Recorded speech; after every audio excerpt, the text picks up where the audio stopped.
This is definitely becoming one of the most entertaining governors to follow in American gubernatorial politics. Governors are like the presidents, the head of the executive branch of our states, which are little countries, which right now are acting a little bit more like Europe in the European Union than like the United States. We're starting to have as many differences as Poland and maybe Germany have right now. And the only difference is we all speak the same language, kinda. Governor DeSantis has just released a statement where he is offering a $5,000 signing bonus to any cop who wants to leave their vaccine-mandated location and come join and play for the Heat. So the kid he's doing a recruiting job right now. He's sitting down on the couch with the family and saying, hey, your kid does a great chokehold, okay? I've been watching him all through high school. We want him to come play for us, okay? We got a lot of trash on the street, and we will look the other way. I'm about to enact a law in Florida where body cams are illegal, and if anyone films a cop, they have to go to Guantanamo Bay. Do you want to come play for the Florida fucking no-vax free-for-alls, baby? Come on down. We're Cuban, we're fucking redneck, and we are absolutely 100% fucking chaotic. So come on down, coppers, and play for Florida. $5,000 signing bonus, and I'll throw in something else for you. Krispy Kreme donut gift certificates every month. How about them apples? How about them fucking apples? I mean, how wild is that he just issued an edict to the whole country saying, hey, listen, whatever cops are against the vaccine mandates of their state, we want you to come down and be a cop in Florida. What if, like, 1 million fucking cops just showed up in Miami tomorrow? I mean, then the whole state, like, the cops would make up like 70% of Florida's population because he's offering $5,000 bonus. He's trying to. It's almost like there's going to be an auction for cops, and of course, cops are going to go there.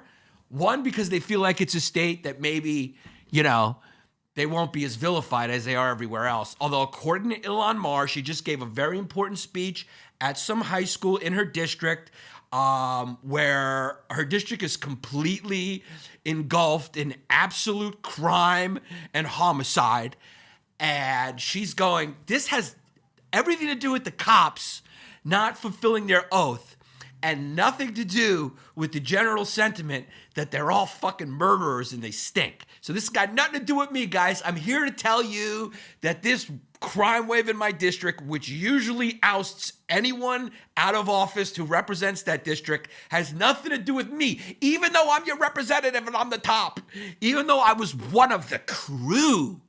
I was one of the defund crew. Defund the police, Ilhan Omars. She's blaming the cops. So she's blaming the cops. Let me get this right. She's blaming the cops for criminals. I don't know what's what anymore right now. We are living in an Orwellian time where left is right, right is left, up is down, sad is happy, comedy is an attack is a peaceful protest, burning buildings is letting us hear your voice. So I'm not quite sure what to believe. But apparently she may have a little bit of a point in that the police are probably not jumping to answer calls right now because they probably feel a little less than appreciated. You know, it's kind of like after you get caught cheating on your girlfriend or wife, you know, and you ask her to go make you a sandwich. I guarantee you that sandwich isn't going to come quickly. I also can't guarantee you that there's not going to be a fucking loogie amongst the tomatoes and onions if you get your sandwich the way I like it, which is offend me with the mayonnaise, also mustard, Onions, mandatory. If there's no onions, I don't even want the sandwich. It's the fucking secret ingredient to a sandwich is onions. So, Governor DeSantis is inviting, here we go. You want to hear it? Let's hear it. Let's hear. This is Ilhan Omars speaking at some high school in Minneapolis about the rise in violent crime. We must also recognize is that the reduction in policing currently in our city and the lawlessness that is happening is due to two things. Two things. One, the police have chosen to not fulfill their oath of office and to provide the public safety they are owed to the citizens they serve, right? It's documented. But even before that, it was documented. The Minneapolis Police Department is the most dysfunctional police department in our state and probably in the country. The second part is that... It's me. They hate me. They don't want to make me look good. Wait, let's hear what the second one is. Someone that is actually taking responsibility for what the police does and doesn't do. And that doesn't exist in this moment. I think 1 and 2 are the same thing.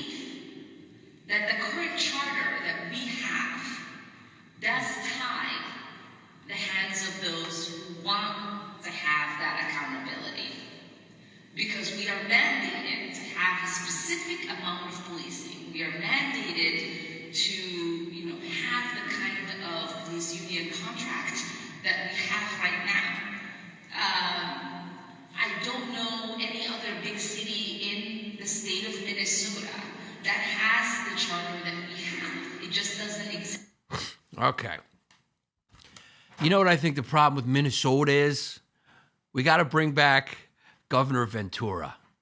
Maybe we should have known things were starting to go south when Arnold Schwarzenegger became governor of California and then Jesse the Body Ventura became governor of Minnesota. That was maybe a harbinger of maybe one day the president is going to be a reality game show host. And we got there, baby. And now we got Ilhan Omars, who is a star. She is a star, baby. I mean, here she is, a strong Somalian woman, left her husband for some dude who worked in her campaign or worked in her office, some honk-a-donk. And here she is, not mentioning that maybe perhaps the cops that have probably been defunded somewhat in Minneapolis. I'm not keeping up, but I'm sure they've slashed some things because I know they slashed them in New York. And then people in the crime-ridden neighborhoods started crying about, please fund them again. This is not good. Which seems like a rational thing to say, like, hey, listen, the media is saying all this stuff and these rich activists who then go back with their signs to Cobble Hill and Carroll Gardens, to their much safer neighborhoods. Because these protesting kids don't live in these crime-ridden neighborhoods. They do not. They go back to their much safer neighborhoods after the protest is over and feel really good about themselves.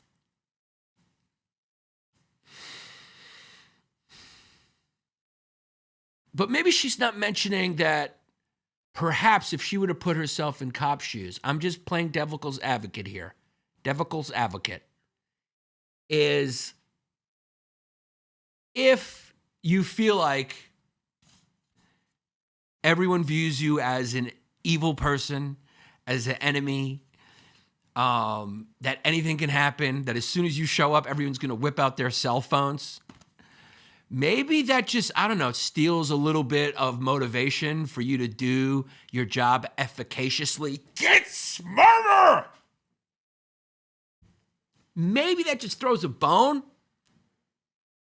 That's like telling me, like, hey, man, you want to go back to this horrific comedy club, I won't name names, The audience stinks. They're all 80 years old, and they hate anyone who curses. You want to go perform for 40?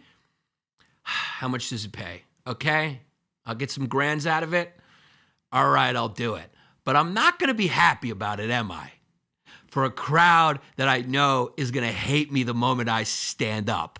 Why don't we use a little common sense, Ilhan Omar? Maybe that's got something to do with the cops not doing a great job right now. Maybe it has something to do with the fact that you have just been spewing a rhetoric about how evil they are because of this fucking bozo, this one fucking bozo who ended up doing a horrific thing in Minnesota. Don't throw the baby out with the bathwater.